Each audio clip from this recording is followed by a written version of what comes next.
We've now finally been introduced to the entire cavalcade of the Rocks Pirates crew, but I am pretty sure this is also where we finally learn the identity of the man marked by flames. I believe that the man marked by flames is Barbell, the only fishman of the Rocks Pirates, as he pretty much connects every single clue we have gotten about the character who holds the final key to the One Piece. It is actually incredibly likely that the man marked by flames is not a human, but a fishman. When Luffy first explained this character, he noted that the man marked by flames guards the final road poneglyph by sinking any approaching ships with whirlpools. We've seen throughout the series that creating whirlpools is something fishmen can innately do, even without any devil fruit powers, and the first time we saw this was all the way back when the fishman race was introduced in Arlong Park.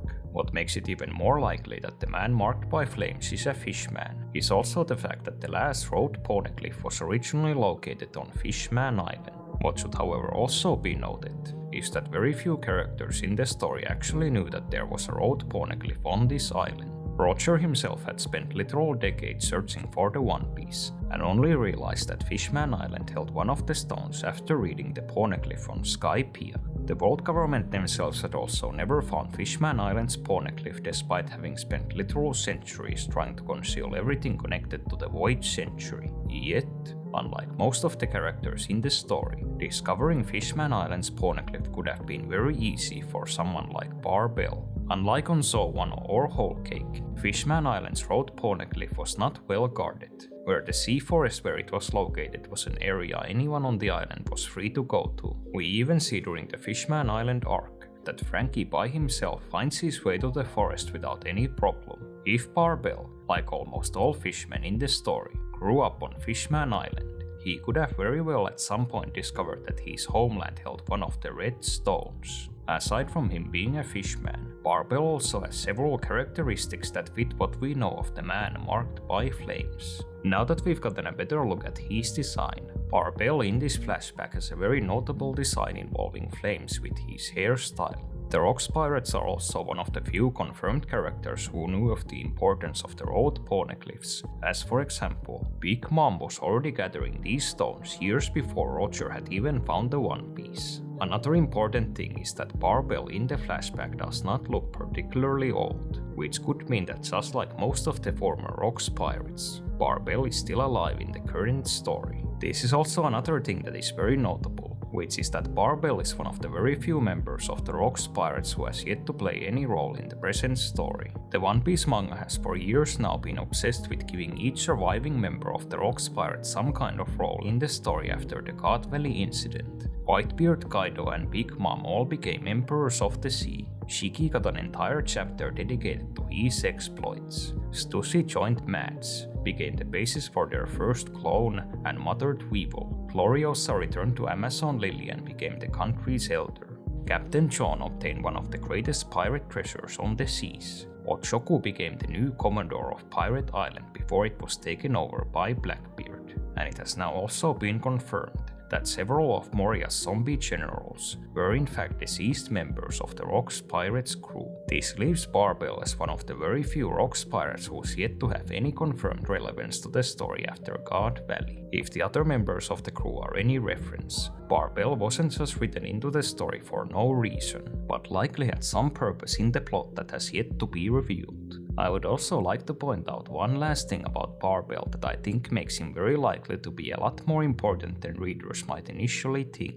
This is the fact that his introduction wasn't given any real spotlight, where he was simply introduced alongside a dozen other Rocks Pirates and got lost in the shuffle. One Piece has a long history of introducing important characters in this exact fashion. Back in Water 7, Lucci was nonchalantly introduced as a random member of Galila's shipwrights, even though he was eventually revealed as the literal main villain of the arc. When the Whitebeard pirates were first shown, Marco was just another guy on the ship, yet he too was later revealed to be Whitebeard's right-hand man. We've also already seen this same trick being used in the current arc, where Odo was initially just a random follower of Haryudin's, only for him to be revealed as the Sun God. Barbell could just be the latest in the long line of important characters who were purposefully introduced with little to no spotlight, just to make their later importance more surprising. Taking all of this in, there's a surprisingly strong case to be made for Barbell being the man marked by flames. But I do not think this theory is foolproof. One caveat I have is that this doesn't really explain why Barbell would have waited so many years to go get the 4th Road Poneglyph. Barbell was an active pirate for literal decades before Roger found the One Piece, and if he always knew that Fishman Island had one of the stones, I really don't see why he'd just leave it there for others to find. There is also another problem I have with this theory, which is that we already know that simply being a fishman clearly isn't enough to know that Fishman Island had a road poneglyph. This is because Roger himself literally had a fishman on his crew, yet he still had to discover the road poneglyph's location by himself. Lastly, while Barbell being the man marked by flames could answer many of the questions about this mysterious character, it wouldn't answer all of them. Most notably, I don't really see any connection between Barbell and the Black Ship. One idea I toyed with was that the Black Ship could have been Xebec's former vessel, but now that we've seen it a few times in flashback, Xebec's ship very clearly wasn't all black. So yeah, this is by no means a perfect theory. I am simply contractually obligated as a One Piece YouTuber to have to predict every character's secret identity, for the chance it might hit the bullseye. One notable thing about Barbell I haven't yet brought up is his name, where we know the fishman on Roger's crew was literally called Sun Bell. It could be a coincidence, or there could be some connection between these two characters. We know they can't be that far apart in age, as both fought at God Valley. So it could be something crazy, like that they're literally brothers.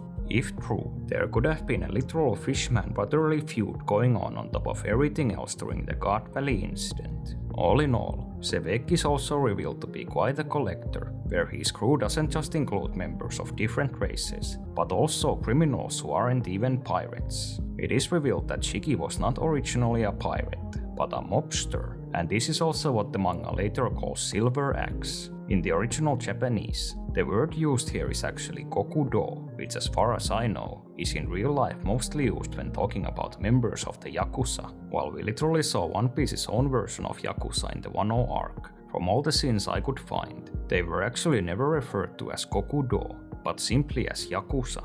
So, it could be that both Shiki and Silver Axe have some connection to Wano, or alternatively, the story could be using kokudo to set up a completely new type of criminal in this world. Clearly though, both Shiki and Silver Axe have a very Japanese visual theme to them. I think it could be a bit like how the Marines also have a strong Japanese visual theme going for them, even though they have not yet been confirmed to have any connection to Wano in the lore. For reference, Don Marlon is just referred to as a gangster, which in both real-life Japanese and in One Piece refers to the Western type of gangster. The idea behind this character is also very clearly based on The Godfather. As far as I know, this is the second time West Blue's Mafia has been brought up in the whole story, which I actually appreciate, as until now, it genuinely seemed like just another random part of the world invented for Capone's backstory. I would also not be surprised if Marlon is somehow connected to Capone, as both are themed around The Godfather, and Capone did the exact same thing as Marlon, where he transitioned from being a gangster to a pirate. Whether this also means that Capone in the future will join the Blackbeard pirates is up for debate, but this would probably be funny for me, where one of the very first theory videos I made on this channel was about this happening. I think Xebec being willing to recruit this much manpower just to take over the Holy Land is a real testament to just how insanely strong Imu and the world government actually are. Xebec, even years before founding the Rocks Pirates, was seemingly far stronger than the Admirals, where even after killing one of them, Xebec still had enough strength left to clash with Harald and to escape the Holy Land. But even after likely becoming personally much stronger, and even after recruiting all these insanely strong followers, Xebec still thought he needed forces like Harald and Galila to be able to defeat Imu.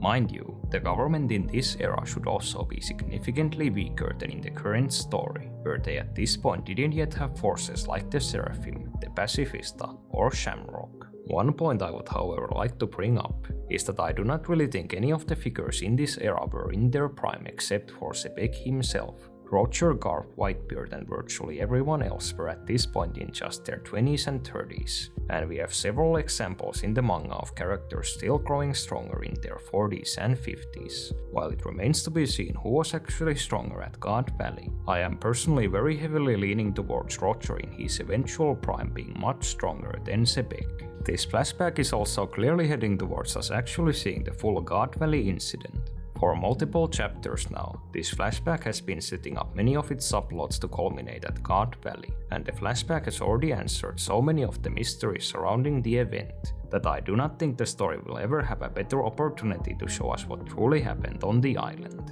This could well mean that we will literally see the fight between Xebec and Roger in 2025. I would assume this is also where we will answer many of the lingering questions surrounding the event, such as why infant Shanks was in a treasure chest, or what made the island disappear from the map after the event. This flashback to me is actually very reminiscent of the Oden flashback, where even though it started as just the story of Oden and Wano, it went well beyond, and also revealed so many key things about the entire One Piece world. I think this also basically means that this Elbaf flashback will have to be the single longest flashback in all of One Piece. Even after all of this stuff with God Valley and the Rocks Pirates is done, we still have decades of Elbaf's own story yet to be explored. For example, we have a whole subplot coming up where Loki falls in love with Lola. I've personally really liked this backstory so far, and it's definitely by far the most world-building heavy flashback we've ever had, so I'm a bit sad I haven't been able to cover it in detail due to my channel's inactivity this summer. One of my favorite bits about this flashback is Davy Jones, who is currently one of the most mysterious characters in all of One Piece, where we know even less about him than we do about Joy Boy or Imu. I am pretty sure this is also the first time since Long Ring Longland that Davy Jones has been mentioned. The only thing we really know about him is that he was a pirate who lived long ago, that he was cursed by the devil to live on the sea floor, and that he was the originator of the Davy Back games. But actually, there is one more detail that makes Davy Jones even more interesting that a lot of you may have missed. Vegapunk has now confirmed that Joy Boy was in fact the first pirate in history, which means that Davy Jones had to come after Joy Boy. So, who actually was Davy Jones? It could be that he was someone who opposed Imu and the Allied forces during the Void Century alongside Joy Boy, or it could be that he lived after the Void Century, sometime in the 800 years before the start of Luffy's journey. Since Oda said that he would be revealing every single mystery and secret about this world during the final saga, I would honestly not even be surprised if the Straw Hats somehow, someway end up running into Davy Jones, or what's left of him. The narrator also seemingly isn't lying about Xebec being an ardent follower of Davy Jones, where unlike with all of his other crewmates, he can't just force Harald to join him via a Davy Back fight, simply because Harald is not a pirate. Xebec even gets mad at Kaido suggesting that he do this, which I thought was pretty funny. I think this implies that Kaido took Xebec's approach of beating his followers into submission when creating the Beast Pirates, but unlike Xebec, Kaido didn't bother with any games, and essentially took anyone under his crew if they were strong enough.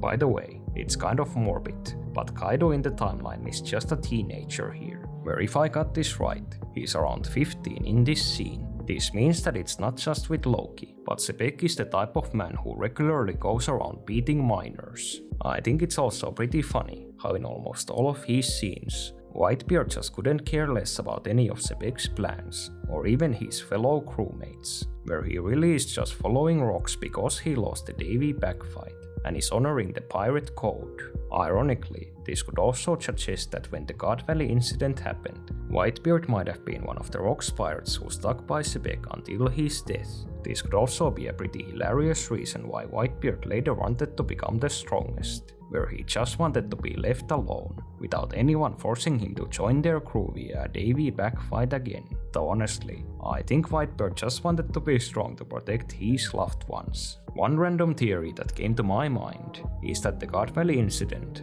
among everything else, could also provide a possible origin of the Whitebeard pirates. One very weird point we discovered in the Oden flashback was that the Whitebeard pirates had been with Whitebeard since they were literally teenagers. This is a very simple theory, But what if Marco and some of the others were child slaves on God Valley just like Kuma? Whitebeard could have then rescued them during the incident, and this later could have naturally formed into the Whitebeard pirates becoming a family that took in the world's other outcasts. It's just an idea, but I think it could make the bond between Whitebeard and Marco really heartfelt, and explain why Marco is so incredibly loyal to him. Among all of the Rocks pirates, these chapters really make it seem like Shiki was by far the biggest problem child of the crew, where he's the one most frequently at the throats of his crewmates. Still, if the Ace novel is to be believed, Shiki is also genuinely one of the strongest members of the crew, where apparently Roger's era revolved around him, Roger, Whitebeard, and Big Mom. I think Captain John's words about wanting to just earn heavily indicate that his legendary treasure is likely just plain old money, which I suppose makes sense,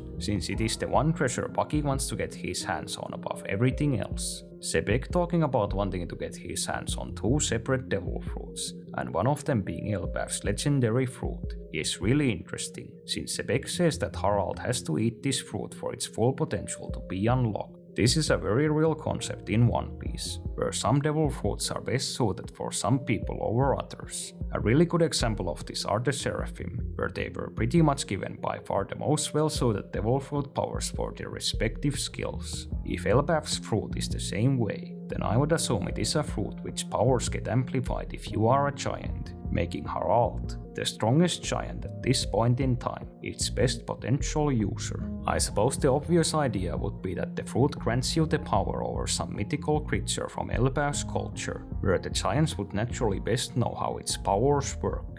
But really, there would be no shortage of options to pick from here, where this arc has already shown that the giants believe in all sorts of creatures from Norse mythology. Talking about obvious theories, the natural choice for the second fruit Xebec wants would be the Yami Yami no Mi, because of the Blackbeard connection. And really, even though it's obvious, it just makes too much sense to ignore. The Yami Yami no Mi could very well be the ultimate weapon against Imu's powers, where even though Imu is potentially the most experienced devil fruit user in history, the darkness fruit could literally take all of his powers away from him. Here is also a little bit of a conspiracy theory I might even make a full video on. Based on the very beginning of this flashback, I think it is very possible that Elbaf's legendary fruit was actually not eaten by Loki, but that it was instead taken by the world government during all the chaos surrounding Harald's death. What this would mean is that not only could the government have the legendary fruit in the current story, but that Loki's actual devil fruit could be another fruit entirely.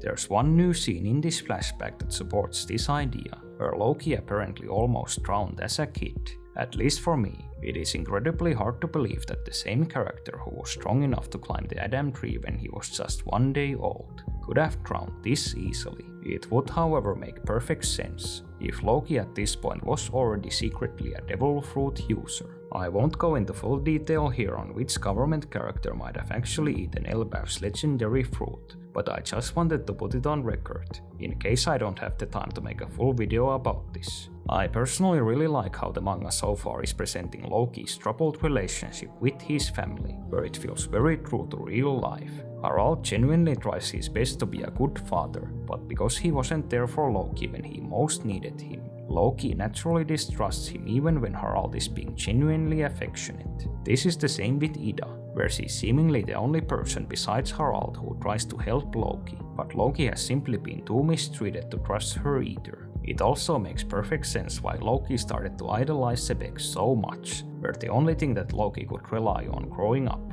was his own strength, so he'd naturally gravitate towards the only adult he knew that had the same might makes right mentality as he did. While some might think this bond between Xebec and Loki is set up for Loki in the future becoming Blackbeard's follower, I do not think this will happen. The story has simply focused way too much on Luffy seeing the good in Loki, for Loki to simply become a pure villain in my opinion. Something that is very consistent in the manga is that the Blackbeard pirates are one of the few groups Luffy just absolutely despises, where every time he meets them, or even just hears about them, Luffy gets uncharacteristically angry. I genuinely do not see why the manga would put so much time into making Luffy warm up to Loki, only to just make it pointless, by having Loki join the one faction Luffy despises. Now, finally, I think it's time I talk about the most unexpected storyline of this whole flashback, which is that everyone is horny for Shaggy. It's taken to such an extreme that Shaggy's popularity in this era makes Hancock look like a complete has-been. We've seen plenty of males in the current era be able to keep their cool around Hancock, but Shaggy has essentially everyone, including some of the most powerful people who've ever existed, kissing her feet. Well, almost everyone. You could say that Rayleigh is really proving the golden truth of courtship here. The absolute worst thing you can be is to be needy. I am just saying. Shaggy clearly liked all three of Roger's monster trio, but the one she ended up hooking up with was the one who was the least needy. Gloriosa kind of proves this same effect with Roger, where Roger is way more drawn to Shaggy than her. Roger, being the enigmatic man Gloriosa had been lovesick for, was really not something I expected. Kind of makes me wonder if Gloriosa later became an avid collector of Ace's bounty posters once they hit the news. I do also think it's interesting that unlike Roger and Gaban, Rayleigh didn't have any kids with Shaggy. This is despite Rayleigh's interactions with Luffy, Shanks and Buggy showing that he's actually pretty good with young people. I guess it makes sense that Rayleigh didn't want his child to be hunted down like Ace was, as unlike Gaban, Rayleigh chose to retire in a world government territory. And I guess it's also implied that Rayleigh and Shaggy were busy doing at least some parenting to the Boa sisters when they were young. The fact that Roger and Garp already acted like old rivals years before God Valley, at least to me suggests that their dynamic might go all the way back to the East Blue. Maybe it is a coincidence, but I've always liked the theory that because both of them are almost the same age, and that they come from the same sea, Roger and Garp have literally known each other since childhood, possibly even before Roger became a pirate, and before Garp became a marine. I at least can't really come up with a better reason why Garp, even this early in the timeline, was so obsessed with Roger. Also, here is something really interesting I picked up on. Garp is literally the only male in this entire scene who is not interested in Shaggy. This is actually something brought up by Shaggy herself all the way back during her introduction in Sapodi, where she said that Garp used to chase her. I don't think this means that Garp tried to win her over, but that Garp literally tried to bring Shaggy to justice like any other pirate. The reason for this is that Garp could have literally been already married at this point, as we know he had already fathered Dragon years before any of these scenes. Personally, I think Garp's wife, aka Luffy's grandmother, has been purposefully kept in the shadows throughout the story, and that she has a good chance of being revealed as a really important character at some point in the final saga. I think I also spotted two pretty glaring mistakes in this chapter. One is that the narrator says that Tales of Rocks were spread as legends in the Great Pirate era, but from what we were previously told, the government did such a thorough job erasing Xebec from history that barely anyone remembered him after his death. The second possible mistake is with the Oro Jackson, where it at this point already has Roger's Jolly Roger with the mustache, even though we've now multiple times seen that Roger only started using a mustache later in his life. Maybe he periodically grew it and shaved it away. I don't know. One last thing to bring up about this scene and this whole chapter is that Roger already had the mysterious giant egg on his ship at this point in the timeline, which confirms that he had it both before the God Valley incident and even before he sailed to Lodestar. This thing is genuinely becoming one of the oldest and deepest mysteries in all of One Piece at this point. We saw the egg for the first time 16 real-life years ago in Chapter 0, and we've gotten next to no hints about what it actually is in all these years. And the only thing we're getting is the fact that Roger having the egg keeps moving further and further down in the timeline. Personally, I really have no clue what it could be at this point, and I don't even see how it connects to any other mystery in the story. With all these prophecies about the importance of the current era and the final war, I wouldn't even be surprised if the egg is still somewhere out in the world, and that it will literally hatch at some point during the final saga. I think it's also very likely that the egg is just something Oda introduced without having fully figured out what to do with it. We know he likes to write like this, where for example, Oda admitted that there were originally no plans for Law's character to be connected to Doflamingo, and that he simply connected their backstories later as the story progressed. Huge thanks to all my members for sticking by me, and the same goes for all long-time viewers. I'm doing my best to make the channel more active again, but life just keeps getting in the way. Thanks a lot for making it to the end of this video.